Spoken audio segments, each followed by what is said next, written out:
അങ്ങനെ വീണ്ടും ദിവസങ്ങൾ കഴിഞ്ഞുപോയിക്കൊണ്ടിരുന്നു. രേവതിക്ക് 8 മാസം കഴിഞ്ഞിരുന്നു. അങ്ങനെ ഇരിക്കെ ഒരു ദിവസം പാർവതിക്ക് പ്രസവവേദന കൂടി അവളെ എല്ലാവരും ചേർന്ന് ഹോസ്പിറ്റലിലേക്ക് കൊണ്ടുപോയി. രേവതി കൂട്ടിനായി ഒരു സ്ത്രീയെ ഏൽപ്പിച്ചിട്ടാണ് അവർ ഹോസ്പിറ്റലിലേക്ക് പോയത്. എന്നാൽ ആ സമയത്താണ് രേവതിക്കും പ്രസവവേദന തുടങ്ങിയത്. അമ്മേ! പ്രസവവേദന കൊണ്ട് പൊളയുന്ന രേവതിയെ നോക്കി എന്ത് ചെയ്യണമെന്നറിയാതെ ആ സ്ത്രീ പകച്ചു നിന്ന് പോയി.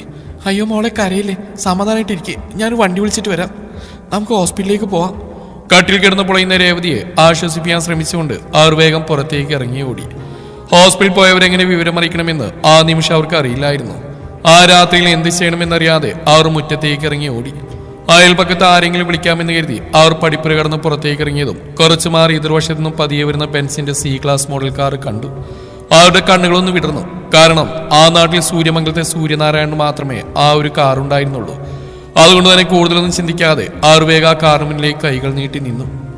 അടിവയറ്റിൽ നിന്ന് മുകളിലേക്ക് ഉയർന്നു കയറുന്ന അസഹ്യമായ വേദന സഹിക്കാൻ കഴിയാതെ രേവതി പതിയെ കട്ടിലിൽ നിന്ന് എഴുന്നേൽക്കാൻ ശ്രമിച്ചു. കാലിനിടയിലൂടെ എന്തോ ഒഴുകിയിറങ്ങുന്ന പോലെ തോന്നിയതും അവളൊന്ന് കുനിഞ്ഞു നോക്കി. വെള്ളം പോലെ എന്തോ നീട്ടിരുന്ന നൈറ്റി നനച്ചുകൊണ്ട് താഴേക്ക് ഒഴുകുന്നു. അവളിൽ വല്ലാത്ത ഭീതി നിറഞ്ഞു. എന്റെ കുഞ്ഞ്, തന്റെ കുഞ്ഞിന് എന്തെങ്കിലും സംഭവിക്കുമോ എന്ന ഭയത്താൽ അവളുടെ ഹൃദയം പിടഞ്ഞുകൊണ്ടിരുന്നു. അവൾ കട്ടിലിൽ നിന്നും പതിയെ എഴുന്നേറ്റ് മുന്നോട്ട് നടക്കാൻ തുടങ്ങി. ആരെങ്കിലും ഒന്ന് വന്നിരുന്നെങ്കിൽ, അവൾ മനസ്സിൽ പറഞ്ഞുകൊണ്ട് പതിയെ മുന്നോട്ട് കാലുകൾ വെച്ചു. എന്നാൽ അടിവയറ്റിൽ അസഹ്യമായ വേദനയാൽ അവൾക്ക് ഒരടി പോലും നടക്കാൻ കഴിഞ്ഞിരുന്നില്ല. മുന്നോട്ട് വെച്ച കാലുകൾ കുഴയുന്ന പോലെ തോന്നിയതും അവൾ വാതിൽപ്പടിയിൽ അള്ളിപ്പിടിച്ച് നിന്നു.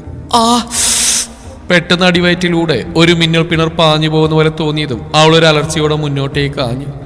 എവിടെയും പിടുത്തം കിട്ടാതെ വയറിടിച്ച് നിലത്തേക്ക് വീണു പോകുമെന്ന് തോന്നിയതും അവൾ തന്റെ കുഞ്ഞിനെ മനസ്സിലോർത്തുകൊണ്ട് വയറിൽ മുറുകെ പിടിച്ചു. വാവേ! അവളുടെ നാവിൽ നിന്നൊരു ആർത്തനാദം പുറത്തേക്ക് വന്ന ആ നിമിഷം തന്നെ 2 ബലിഷ്ഠമായ കരങ്ങൾ അവളെ താങ്ങി പിടിച്ചിരുന്നു. വീണുപോയി എന്ന് കരുതി ഭയത്തോടെ കണ്ണുകൾ മുറുകെ അടച്ചിരുന്ന രേവതി പതിയെ കണ്ണുകൾ തുറന്നു നോക്കിയതും മുന്നിൽ നിൽക്കുന്ന തന്റെ പ്രിയപ്പെട്ടവനെ കണ്ടതും ഒരു നിമിഷം വിടർന്ന അവളുടെ കണ്ണുകൾ പതിയെ ഒന്ന് ചുരുങ്ങി. നിമിഷങ്ങൾക്കകം അവിടെ ദേഷ്യം നിറഞ്ഞു. തന്റെ ഇടുപ്പിലൂടെ ചുറ്റിപ്പിടിച്ചിരിക്കുന്നവന്റെ കൈകളെ അവൾ കുടഞ്ഞെറിഞ്ഞു. തന്നെ അത്ഭുതത്തോടെ നോയിക്കൊണ്ട് നിൽക്കുന്നവനെ ഒരു നോട്ടം കൊണ്ടുപോലും കനിയാതെ അവൾ അടിവയറ്റിൽ പിടിച്ചുകൊണ്ട് കുനിഞ്ഞു നിന്നു. വർദ്ധിച്ച വേദനയ്ക്കിടയിലും അവൾ അവനെ ഗൗനിക്കാതെ മുന്നോട്ട് നടക്കാനായി ആഞ്ഞുവെങ്കിലും അടിവയറ്റിൽ അസഹ്യമായ വേദനയെ മറികടക്കാൻ അവൾക്ക് കഴിഞ്ഞിരുന്നില്ല. അപ്പോഴേക്കും ശക്തമായ വേദനയിൽ അവൾ തളർന്നുപോയിരുന്നു. രഘു! കൊഴഞ്ഞു വീഴാൻ തുടങ്ങിയവളെ ഇരുകൈകൾ കൊണ്ട് അവൻ ചേർത്ത് പിടിക്കാൻ തുടങ്ങിയതും കത്തുന്ന കണ്ണുകളോടെ അവൾ അവനെ തള്ളി മാറ്റി. തൊട്ടുപോരുത് നിങ്ങൾ എന്നെ! ഒരു നിമിഷത്തെ അവിടെ ആ ഭാവമാറ്റത്തിൽ അവനൊന്ന് പകച്ചുപോയി. ആദ്യമായിട്ടായിരുന്നു അവളിൽ നിന്ന് ഇങ്ങനെ ഒരു രൂക്ഷമായ പ്രതികരണം നേരിടുന്നത്. അതിന്റെ എല്ലാ അങ്കലാപ്പും അവന്റെ മുഖത്തുണ്ടായിരുന്നു. അപ്പോഴേക്കും അവളെ നോക്കാനായി ഇന്ന് അയൽവക്കത്തെ സ്ത്രീ ഓടി അകത്തേക്ക് കയറി വന്നിരുന്നു. മോളെ, മലിയ ചേച്ചി, എനിക്ക് ഒട്ടും വയ്യ, ഒരു വണ്ടി വിളിക്കോ, നമുക്ക് ഹോസ്പിറ്റലിലേക്ക് പോവാം. കുഴഞ്ഞ ശബ്ദത്തിൽ അവൾ പറഞ്ഞു കേട്ട് അവരുടെ കണ്ണുകൾ അവളെ തന്നെ കണ്ണെടുക്കാൻ നോയിക്കൊണ്ട് നിൽക്കുന്ന സൂര്യന് നേരെ നീണ്ടു. മോളെ, അത് ഈ രാത്രിയിൽ മറ്റു വണ്ടികളൊന്നും, പിന്നെ മോളെ ആശുപത്രിയിലേക്ക് കൊണ്ടുപോകാനാ സൂര്യൻ കുഞ്ഞ് കാറുമായിട്ട് വന്ന്. അവർ പതർച്ചയോടെ പറഞ്ഞു. അവളൊന്ന് പുച്ഛത്തോടെ ചിരിച്ചു. അതിൻ്റെ ഒന്നും ആവശ്യമില്ല ചേച്ചി, അനിയരുടെ സഹായം എനിക്ക് എൻ്റെ കുഞ്ഞിനെ വേണ്ട. ചേച്ചി ഒന്ന് പുറത്തേക്ക് ഇറങ്ങി ഏതെങ്കിലും വണ്ടി വിളിക്കുക, ഒരു ഓട്ടോ ആയാലും മതി. അതുകൂടി കേട്ടതും സൂര്യന്റെ മുഖത്തേക്ക് ദേഷ്യം ഇരച്ചു കയറി. ഒരു നിമിഷം കൊണ്ട് അവൻ അവളുടെ അരികിലേക്ക് പാഞ്ഞു വന്നു. മോളെ, കുറെ നേരം നിങ്ങൾ ചലക്കാൻ തുടങ്ങിയിട്ട് നീ നാടൻ കളിക്കാൻ മര്യാദ വന്ന് വണ്ടി കയറി, അവൻ ദേഷ്യത്തോടെ പറഞ്ഞു. അവൾ അവനെ ഒന്ന് രൂക്ഷമായി നോക്കി. ഇല്ലാന്ന് പറഞ്ഞില്ലേ, ഇവിടെ കിടന്ന് മരിക്കേണ്ടി വന്നാലും എനിക്ക് എന്റെ കുഞ്ഞിനെ നിങ്ങളുടെ ഒരു സഹായവും ആവശ്യമില്ല. അടിവയറ്റിൽ അമർത്തി പിടിച്ചുകൊണ്ട് അവൾ വാശിയോടെ പറഞ്ഞു കഴിയും മുന്നേ അവൾ നിലത്തിന്ന് ഉയർന്നു പൊങ്ങിയിരുന്നു. എന്താണ് സംഭവിച്ചതെന്ന് തിരിച്ചറിയും മുന്നേ അവൻ അവളെയും കോരിയെടുത്തുകൊണ്ട് പുറത്തേക്ക് നടന്നിരുന്നു. എന്റെ വീട്ടിൽ സ്ഥലകാലബോധം വന്ന പോലെ അവൾ അവന്റെ കയ്യിൽ കിടന്ന് കുതിരാൻ ശ്രമിച്ചുവെങ്കിലും വർദ്ധിച്ചു വരുന്ന വേദനയിൽ അവൾക്കൊന്നിനും സാധിക്കുന്നുണ്ടായിരുന്നില്ല. സൂര്യൻ അവളെയും കൊണ്ട് കാറിന്റെ അരികിലേക്ക് നടന്നു. അപ്പോഴേക്കും തുണികളടങ്ങിയ ബാഗും എടുത്ത് വീടും പൂട്ടി മല്ലിക അവരോടൊപ്പം ഓടി വന്നു. സൂര്യൻ ബാക്ക് ഡോർ തുറന്ന് അവളെ പിൻസീറ്റിലേക്ക് ഇരുത്തി. മര്യാദക്ക് അവിടെ അടങ്ങിയിരുന്നോണം. ഇതിനകത്തിരുന്ന് വേലത്തിൽ വല്ലതും കാണിച്ചാലേ എന്റെ കുഞ്ഞിനെ വയറ്റിൽ ചുമക്കുന്നതാണെന്ന് ഞാൻ നോക്കില്ല, അടിച്ച് കാരണം ഞാൻ പോക്കും, പറഞ്ഞേക്കാം. അവൻ അവിടെ നേരെ വിരൽ ചൂണ്ടിക്കൊണ്ട് പറഞ്ഞു. അവൾ അവനെ തുറച്ചു പോയിക്കൊണ്ട് തിരിഞ്ഞിരുന്നു. പിൻസീറ്റിൽ രേവതിയുടെ അരികിലായി മല്ലിക കൂടി കയറിയിരുന്നു. സൂര്യൻ ഡ്രൈവിംഗ് സീറ്റിലേക്ക് കയറി കാർ സ്റ്റാർട്ട് ചെയ്തിരുന്നു. നിമിഷങ്ങൾക്കകം അത് പൊടി പറത്തിക്കൊണ്ട് ഹോസ്പിറ്റൽ ലക്ഷ്യമാക്കി പാഞ്ഞു. മോളെ, കരയില്ലേ, ഇപ്പൊ ആശുപത്രി എത്തും. പിന്നിൽ നിന്ന് വയറിൽ അമർത്തി പിടിച്ചുകൊണ്ട് കരയുന്ന രേവതിയെയും അവളെ ആശ്വസിപ്പിക്കാൻ ശ്രമിക്കുന്ന മല്ലികയെയും നോക്കിക്കൊണ്ട് സൂര്യൻ കാർ ഡ്രൈവ് ചെയ്തുകൊണ്ടിരുന്നു. സർ, പാർവതി കുഞ്ഞിനെയും കൊണ്ട് ഗവൺമെന്റ് ഹോസ്പിറ്റലിലേക്കാണ് പോയിരിക്കുന്നത്, അങ്ങോട്ട് പോയാൽ മതി. മല്ലിക പറഞ്ഞതിനൊന്ന് അമർത്തി മൂളിക്കൊണ്ട് സൂര്യൻ ഗവൺമെന്റ് ഹോസ്പിറ്റലിലേക്ക് പായിച്ചു. ആ ഒരു ഹോസ്പിറ്റൽ മുമ്പിലെത്തിയപ്പോഴേക്കും രേവതിക്ക് വേദന അതിന്റെ മൂർധന്യാവസ്ഥയിൽ എത്തിയിരുന്നു. ആൾ വയറിൽ അമർത്തി പിടിച്ചുകൊണ്ട് ഉറക്കെ കരഞ്ഞു. ആളുടെ വേദനയോടെയുള്ള കരച്ചിൽ കണ്ടതും സൂര്യന്റെ കണ്ണുകൾ ഈറനായി. അവൻ പെട്ടെന്ന് തന്നെ പുറത്തേക്ക് ഇറങ്ങി അവളുടെ സൈഡിലെ ഡോർ തുറന്ന് അവളെ തന്റെ കൈകളിൽ കോരിയെടുത്തു. ശേഷം അവളെയും കൊണ്ട് വേഗം ഹോസ്പിറ്റലിനകത്തേക്ക് ഓടി. അവർ ലേബർ റൂമിന് മുമ്പിൽ എത്തുമ്പോഴേക്കും ദിവാകരനും ശാരദയും ചന്ദ്രശേഖരനും അതിനു മുന്നിലുണ്ടായിരുന്നു. ആ സമയം പാർവതിയുടെ ഡെലിവറി കഴിഞ്ഞതേ ഉണ്ടായിരുന്നുള്ളൂ. രേവതിയെയും കയ്യിലെടുത്തുകൊണ്ട് ലേബർ റൂമിന് മുമ്പിലേക്ക് ഓടി വരുന്ന സൂര്യനെ കണ്ട് അവരൊന്ന് പകച്ചുപോയി. അയ്യോ, എന്റെ കുഞ്ഞിനെന്തു പറ്റി? ആദ്യത്തെ പകപ്പ് മാറിയതും ശാരദ നിലവിളിച്ചുകൊണ്ട് അവരുടെ അരികിലേക്ക് ഓടി വന്നു. ഒന്നുമില്ല ചേച്ചി, മോൾക്ക് പ്രസവവേദന തുടങ്ങിയതാ. അവരുടെ പിന്നാലെ വന്ന മല്ലിക ശാരദയോടായി പറഞ്ഞു. അപ്പോഴേക്കും 2 അറ്റൻഡർമാർ വന്ന് സൂര്യന്റെ കയ്യിൽ നിന്ന് രേവതി വാങ്ങി സ്ട്രക്ചറിലേക്ക് എടുത്തി ലേബർ റൂമിനുള്ളിലേക്ക് കയറ്റിയിരുന്നു. നിമിഷങ്ങൾക്കകം തന്റെ മുന്നിൽ ആ വലിയ വാതിലടഞ്ഞതും അവസാനമായി തന്റെ പ്രിയപ്പെട്ടവന്റെ നിറഞ്ഞ കണ്ണുകളായിരുന്നു അവൾക്ക് മുമ്പിൽ തെളിഞ്ഞിരുന്നത്. ലേബർ റൂമിനുള്ളിലെ അരണ്ട വെളിച്ചത്തിൽ അവൾ ചുറ്റിനും നോക്കി കിടന്നു. രാത്രി ആയതുകൊണ്ട് തന്നെ അധികം ആളുകളൊന്നും തന്നെ ഇല്ലായിരുന്നു. ഓരോ ബെഡിനിടയിലും പച്ച കർട്ടനുകൾ കൊണ്ട് തിരിച്ചിട്ടിരിക്കുന്നു. ഏറ്റവും അങ്ങേയറ്റത്തെ ബെഡിൽ ആരോ കിടക്കുന്ന പോലെ തോന്നി. ഏതോ പ്രസവം കഴിഞ്ഞ സ്ത്രീയാണെന്ന് അവർക്ക് മനസ്സിലായി. അപ്പോഴേക്കൊന്ന് പിൻവാങ്ങിയ അടിവയറ്റിലെ വേദന പൂർവാധികം ശക്തിയോട് ഉയർന്നു നിന്നു. അവൾ അലറി വിളിച്ചുപോയി. ആരൊക്കെ വന്ന് അവളെ പരിശോധിക്കുന്നുണ്ടായിരുന്നു. വേദനയുടെ കാഠിന്യത്തിൽ അവളൊന്നും അറിയുന്നുണ്ടായിരുന്നില്ല. നിമിഷങ്ങൾ കടന്നുപോയിക്കൊണ്ടിരുന്നു. വേദന സഹിക്കാൻ കഴിയാതെ രേവതി അലറി വിളിച്ചുകൊണ്ടിരുന്നു.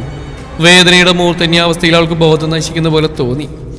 കണ്ണുകൾ പതിയെ അടഞ്ഞു വരുന്നതിനിടയിൽ തന്റെ അരികിലേക്ക് ആരൊക്കെയോ ഓടി വരുന്നു, തന്റെ ശരീരത്തിൽ എന്തൊക്കെയോ ചെയ്യുന്നു, തന്നിൽ നിന്ന് എന്തോ ഒന്ന് വേർപെട്ടു പോകുന്ന പോലെയൊക്കെ അവൾക്ക് തോന്നി. നിമിഷങ്ങൾക്കകം ഒരു കുഞ്ഞു കരച്ചിൽ അവിടെ ആ കലടിക്കുമ്പോഴേക്കും അവൾ പൂർണ്ണമായും മയക്കത്തിലേക്ക് വഴിഞ്ഞു വീണിരുന്നു. അപ്പോഴും അവളുടെ മനസ്സ് എന്റെ കുഞ്ഞി എന്ന് മാത്രം മന്ത്രിച്ചുകൊണ്ടിരുന്നു. സമയം കടന്നുപോയിക്കൊണ്ടിരുന്നു. ആരുടെയൊക്കെയോ ബഹളവും നിലവിളിയൊക്കെ കേട്ടുകൊണ്ടാണ് പിന്നീട് അവൾ കണ്ണുകൾ തുറക്കുന്നത്. ചുറ്റിനും ആരുടെയൊക്കെയോ ടെൻഷൻ നിറഞ്ഞ സംസാരം കേൾക്കുന്നുണ്ട്. കണ്ണു തുറന്ന് നോക്കിയുടെ മുമ്പിൽ ശ്വാസത്തിനായി പിടയുന്ന ഒരു പിഞ്ചു കുഞ്ഞിനെയാണ് കാണുന്നത്. അയ്യോ, എന്റെ കുഞ്ഞ്! അവൾ ചാടി എഴുന്നേറ്റുകൊണ്ട് കുഞ്ഞിനെ കയ്യിലേക്ക് വാങ്ങാൻ ശ്രമിച്ചു. അപ്പോഴേക്കും ഒരു നേഴ്സ് ആ കുഞ്ഞിനെയും കൊണ്ട് എമർജൻസി വാർഡിലേക്ക് ഓടിയിരുന്നു. എന്റെ കുഞ്ഞിനെന്താ പറ്റിയത്? ആൾ ബെഡിൽ നിന്ന് നിലത്തേക്ക് ഇറങ്ങി വേച്ച് കുഞ്ഞിന് പിറകെ പോവാൻ തുടങ്ങി. ഏയ് രേവതി, താനിതെന്താണ് ഈ ചെയ്ത്? ഒന്നുമല്ലെങ്കിലും താൻ നൊന്ത് പ്രസവിച്ച കുഞ്ഞല്ലേ? ആ കുഞ്ഞിനെ ശ്വാസം മുട്ടിച്ചു കൊല്ലാൻ തനിക്കെങ്ങനെയാ മനസ്സ് വന്ന്? നൊന്ത് പ്രസവിച്ച ഏതെങ്കിലും ഒരു അമ്മയ്ക്ക് അതിന് കഴിയോ? കുഞ്ഞിനു വേണ്ടി കൈകൾ നീട്ടിയ രേവതിയുടെ നേരെ രൂക്ഷമായ സ്വരത്തിൽ ഡോക്ടർ ചോദിച്ചു. അവൾ വിറങ്ങലോടെ അയാളെ നോക്കി നിന്നു. എന്താ എന്റെ കുഞ്ഞിനെന്താ പറ്റിയത്? ഞാനെന്താ ചെയ്ത്? അവൾക്കൊന്നും ഓർമ്മയുണ്ടായിരുന്നില്ല. കഴിഞ്ഞ കുറച്ച് മണിക്കൂറുകൾ അവൾ മയക്കത്തിലായിരുന്നു എന്ന് മാത്രമേ അവൾക്ക് അറിയുമായിരുന്നുള്ളൂ. അതുകൊണ്ട് തന്നെ അവൾ കുഞ്ഞിനെ കുറിച്ച് ഭയത്തോടെയാണ് അവരോട് ചോദിച്ചത്. Your baby is very danger situation. രക്ഷപ്പെടുമെന്ന് പോലും സംശയമാണ്. അയാൾ അവളെ നോക്കി ദേഷ്യത്തോടെ അത്രമാത്രം പറഞ്ഞുകൊണ്ട് എമർജൻസി വാർഡിലേക്ക് നടന്നു. കേട്ടൊന്നും വിശ്വസിക്കാൻ കഴിയാത്ത അറിഞ്ഞിരിക്കുകയായിരുന്നു രേവതി ആ നിമിഷം. എന്താ, ഞാൻ എന്റെ കുഞ്ഞിനെ കൊല്ലാൻ നോക്കിയെന്നോ? അവൾ പിറുപിറുത്തുകൊണ്ട് തന്റെ കൈകളിലേക്ക് നോക്കി. അമ്മയ്ക്ക് എങ്ങനെയാ ഭാവി നിന്നെ കൊല്ലാൻ കഴിയാൻ? നിന്റെ വരവും കാത്ത് ഓരോ ദിവസം എണ്ണി കാത്തിരുന്നവളല്ലേ നിന്റെ അമ്മ. അങ്ങനെയുള്ള നിന്റെ അമ്മയ്ക്ക് നിന്നെ കൊല്ലാൻ കഴിയൂ? തന്റെ ഇരു കൈകളിലേക്ക് നോക്കിക്കൊണ്ടിരിക്കുന്നവളുടെ മനസ്സ് അവളോട് തന്നെ ചോദിച്ചുകൊണ്ടിരുന്നു. വീണ്ടും നിമിഷങ്ങൾ കടന്നുപോയിക്കൊണ്ടിരുന്നു. അവളൊന്നും ചലിക്ക പോലും ചെയ്യാതെ അതേ ഇരിപ്പ് തന്നെ ഇരുന്നു. ആരുടെയോ ഉച്ചത്തിലുള്ള അലർച്ച കേട്ടുകൊണ്ടാണ് അവൾ ഞെട്ടലോടെ മുഖമുയർത്തി നോക്കിയത്. ആ നിമിഷം കരുത്തുറ്റൊരു കൈത്തലം ശക്തമായി കവിളിൽ ആഞ്ഞു പതിഞ്ഞതും അവൾ തളർച്ചയോടെ നിലത്തേക്ക് വീണുപോയി. നിലത്ത് വീണ് കിടന്നവളുടെ മുടിക്കുത്തിൽ പിടിച്ചുയർത്തിക്കൊണ്ട് സൂര്യൻ അവളുടെ ഇരുകരണത്തും മാറി മാറി അടിച്ചു. അടി മോളെ, എന്നോടുള്ള ദേഷ്യത്തിന് നീ എന്റെ കുഞ്ഞിനെ കൊന്നുകളഞ്ഞടി മഹാഭാവി. നിന്നെ ഞാൻ വെറുതെ വിടില്ല. എന്റെ കുഞ്ഞിനെ കൊന്ന് നീ ഇനി ജീവിച്ചിരിക്കണ്ട. അവൻ ഇരു കൈകൾ കൊണ്ടും അവളുടെ കഴുത്തിൽ അമർത്തി പിടിച്ചുകൊണ്ട് അവളെ ശ്വാസം മുട്ടിച്ചു. ശ്വാസം കിട്ടാതെ പിടുമ്പോഴും അവൾ ഒരു അക്ഷരം പോലും ഉരിയാടിയില്ല. അവളുടെ മനസ്സ് നിറയെ സൂര്യൻ പറഞ്ഞ ഒരൊറ്റ വാക്ക് മാത്രം അലയടിച്ചുകൊണ്ടിരുന്നു. എന്റെ കുഞ്ഞിനെ നീ കൊന്നുകളഞ്ഞു. അതിന്റെ അർത്ഥം നിന്റെ കുഞ്ഞിപ്പോൾ ജീവനോടെ ഇല്ല എന്നല്ലേ? അവൾ മനസ്സിൽ അവളോട് തന്നെ ചോദിച്ചു. തനിക്ക് ചുറ്റിനുമുള്ള ശബ്ദമുഖരിതങ്ങളിൽ ആ ഒരു വാക്ക് മാത്രം അവളുടെ ഉള്ളിൽ പ്രതിധ്വനിച്ചുകൊണ്ടിരുന്നു. അവന്റെ കൈകൾ കഴുത്തിൽ മുറുകി ശ്വാസം മുട്ടുമ്പോഴും അവൾ ഒന്നിനും പ്രതികരിച്ചില്ല. തന്റെ കുഞ്ഞിനെ താൻ കൊന്നു എന്ന അവന്റെ വാക്കുകൾ മാത്രം അവളുടെ ഉള്ളിൽ നിറഞ്ഞു നിന്നു. ആരൊക്കെയോ അവളിൽ നിന്ന് അവനെ പിടിച്ചു മാറ്റുന്നു, അവളുടെ നേരെ ആക്രോശിച്ചുകൊണ്ടുള്ള അവന്റെ ഉയർന്ന ശബ്ദം മുഴങ്ങി കേൾക്കുന്നൊന്നും അവൾ അറിയുന്നുണ്ടായിരുന്നില്ല. അവളുടെ ചെവിയിൽ ഒരു മൂളക്കം മാത്രം മുഴങ്ങി കേട്ടുകൊണ്ടിരുന്നു. പ്രതികരണശേഷി നഷ്ടപ്പെട്ടവളെ പോലെ അവൾ നിശ്ചലയായി നിന്നു. പെട്ടെന്ന് ആരോ അവളെ ചേർത്ത് പിടിച്ചതും തളർച്ചയോടെ അവളെ അവളുടെ ദേഹത്തേക്ക് കുഴഞ്ഞു വീണു. അപ്പോഴും അവളുടെ മനസ്സിൽ എന്റെ കുഞ്ഞിനെ ഞാൻ കൊന്നു എന്ന വാക്കുകൾ മാത്രം മന്ത്രിച്ചുകൊണ്ടിരുന്നു. അന്ന് തളർന്നു വീണ താൻ പിന്നീട് സ്വഭാവത്തിലേക്ക് വരുന്നത് 6 വർഷങ്ങൾക്ക് ശേഷമാണ്. 6 വർഷങ്ങൾക്കിടയിൽ താനൊരു മുഴുഭ്രാന്തിയായി മാറിയിരുന്നു. ആരോടും ഒന്നും മിണ്ടാതെ പ്രതികരണശേഷിയില്ലാത്തവളെ പോലെ, സ്വയം ആരെന്ന് പോലും തിരിച്ചറിയാനാവാത്ത വിധം ജീവനുള്ള മൃതദേഹം പോലെ ആ ഭ്രാന്താശുപത്രിയിലെ ഇരുട്ടുമുറിയിൽ കഴിഞ്ഞിരുന്നു. അതിനിടയിൽ തന്റെ കുഞ്ഞിനെ കൊന്നവൾ ഒരു മുഴുഭ്രാന്തിയായി മാറിയെന്ന് തിരിച്ചറിവുണ്ടോ എന്തോ തന്നെ കൊന്നുകളയാനുള്ള സൂര്യേട്ടന്റെ തീരുമാനം അദ്ദേഹം മാറ്റിയിരുന്നു. ജീവനില്ലാത്ത തന്റെ കുഞ്ഞിന്റെ ശരീരം ഇരുകൈകളിൽ ഏറ്റുവാങ്ങി നിർവികാരതയോടെ നിന്ന അദ്ദേഹം അധികം വൈകാതെ തന്നെ ഈ നാടും വീട് ഉപേക്ഷിച്ച് എങ്ങോട്ടേക്കോ പോയിരുന്നു. പിന്നീട് 6 വർഷങ്ങൾക്കിപ്പുറം മരുന്നുകളും ചികിത്സകളും കൊണ്ട് തന്റെ ഭ്രാന്തി ഏകദേശം മാറിയപ്പോഴേക്കും തന്നിൽ ഒരുപാട് മാറ്റങ്ങൾ സംഭവിച്ചിരുന്നു. സ്വഭാവത്തിലേക്ക് വന്ന തന്റെ കണ്ണുകൾ ആദ്യം പതിച്ചത് തന്നെ നോയി പുഞ്ചിരിയോടെ നിൽക്കുന്ന ഒരു 6 വയസ്സുകാരി കുഞ്ഞിപ്പെണ്ണിന്റെ മുഖത്തേക്കാണ്. വെളുത്ത നിറവും പട്ടുപോലെ മിനുസമാർന്ന മുടിയുമുള്ള പാവക്കുട്ടിയെ പോലെ സുന്ദരിയായ ഒരു കുഞ്ഞിപ്പെണ്ണ്. ഒരു നീണ്ട ഉറക്കത്തിൽ നിന്നുണർന്ന പോലെ താൻ കണ്ണുകൾ മിഴിച്ച് അവൾ തന്നെ നോക്കിയിരുന്നു പോയി. ആ നിമിഷമാണ് അവൾ ചിറ്റയെന്ന് വിളിച്ചുകൊണ്ട് തന്റെ കവിളിൽ തലോടിയത്. ഒരു നിമിഷം അവൾ തൊട്ടയിടം വൈദ്യുത പ്രവാഹം കടന്ന പോലെ താൻ സ്തംഭിച്ച് നിന്നുപോയി. പതിയെ അവളുടെ മുഖത്തൂടെ താൻ വിരലോടിച്ചു. നമ്മുടെ പാറുവിന്റെ മോളാരേവു തനുശ്രീ. തന്റെ പ്രവൃത്തി കണ്ട അമ്മയാണ് അവൾ ആരാണെന്ന് പറഞ്ഞു തന്നു. തന്റെ കുഞ്ഞുണ്ടായിരുന്നെങ്കിൽ ഇന്ന് അവളുടെ അതേ പ്രായം തന്നെ ആയിരുന്നേനെ എന്നാണ് ആ നിമിഷം തന്നെ മനസ്സിൽ തോന്നിയത്. ഒരു നിമിഷം താൻ നിർവികാരതയോടെ അവളുടെ മുഖത്തേക്ക് തന്നെ നോക്കിയിരുന്നു. പിന്നെയും ദിവസങ്ങൾ കടന്നുപോയി. അവളെല്ലായ്പ്പോഴും അമ്മയോടൊപ്പം ഹോസ്പിറ്റലിൽ തന്നെ കാണാൻ വരുമായിരുന്നു. എന്തുകൊണ്ടോ പിന്നീടുള്ള ദിവസങ്ങളിൽ അവളെ തന്നിൽ നിന്ന് അകറ്റി നിർത്താൻ താൻ പ്രേരിതയായെങ്കിലും കുഞ്ഞിപ്പല്ലുകൾ കാണിച്ചുകൊണ്ടുള്ള അവളുടെ പാൽപുഞ്ചിരി അവളോട് കൂടുതലെടുക്കാൻ തന്നെ പ്രേരിപ്പിച്ചു. അങ്ങനെ ദിവസങ്ങൾ കഴിഞ്ഞുപോയി. മനസ്സിന്റെ പ്രക്ഷുബ്ധതയിൽ നിന്നും താൻ പൂർണ്ണമായും മോചിതയായി എന്ന് കണ്ടതും അച്ഛനും അമ്മയും കൂടി തന്നെ വീട്ടിലേക്ക് കൂട്ടിക്കൊണ്ടുവന്നു. വീട്ടിൽ വന്നു കയറി തന്നെ കുഞ്ഞിപ്പെണ്ണ് നിറഞ്ഞ സന്തോഷത്തോടെയാണ് സ്വീകരിച്ചത്.